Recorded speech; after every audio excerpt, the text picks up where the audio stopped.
ഇതിന്റെ കൂലി അല്ല കൊടുക്കുമെന്ന് ആദരവായ പ്രവാചകൻ നബി മുഹമ്മദ് മുസ്തഫ സല്ലല്ലാഹു അലൈഹി വസല്ലമ തങ്ങൾ പറയുന്നു, ഒരാൾ നബിതങ്ങളെ ഇഷ്ടപ്പെട്ടാൽ അവന്റെ ജീവിതത്തിൽ നബിതങ്ങൾ ഉണ്ടാകും.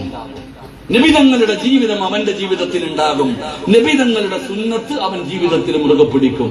ഇന്നത്തെ ചെറുപ്പക്കാരോട്, ആണുങ്ങളോടും പെണ്ണുങ്ങളോടും സുന്നത്തിനെ കുറിച്ച് പറഞ്ഞാൽ പറയും, ഉസ്താദെ ചെയ്തില്ലെങ്കിൽ ശിക്ഷ ഒന്നുമില്ലല്ലോ, സുന്നത്തല്ലേ, നിസ്സാരം. നബിതങ്ങൾ പറയുന്നു, ഒരു കാലഘട്ടം കടന്നുവരും, ആ കാലഘട്ടത്തിൽ ഒരു സുന്നത്ത് ചെയ്താൽ 100 ഷഹീദിന്റെ കൂലി കിട്ടുമെന്ന് ആദരവായ പ്രവാചകൻ നബി മുഹമ്മദ് മുസ്തഫ ആദരവായ പ്രവാചകൻ നബി മുഹമ്മദ് മുസ്തഫ സല്ലല്ലാഹു അലൈഹി വസല്ലമ തങ്ങൾ പറയുമ്പോൾ ജീവിതത്തിൽ ഒരു സുന്നത്തെങ്കിലും ചെയ്യാൻ എത്ര പേരുണ്ട്? ഇരിക്കുന്ന ആണുങ്ങളും പെണ്ണുങ്ങളോടും ഞാൻ ചോദിക്കുന്നു, നമ്മുടെ ജീവിതത്തിൽ സുന്നത്തില്ല എന്ന് ഞാൻ പറയുന്നില്ല, പക്ഷെ നിത്യമായി ചെയ്യുന്ന ഏതെങ്കിലും ഒരു സുന്നത്തുണ്ടോ? അള്ളാഹു നമുക്ക് ഈമാൻ തരുമാറാകട്ടെ.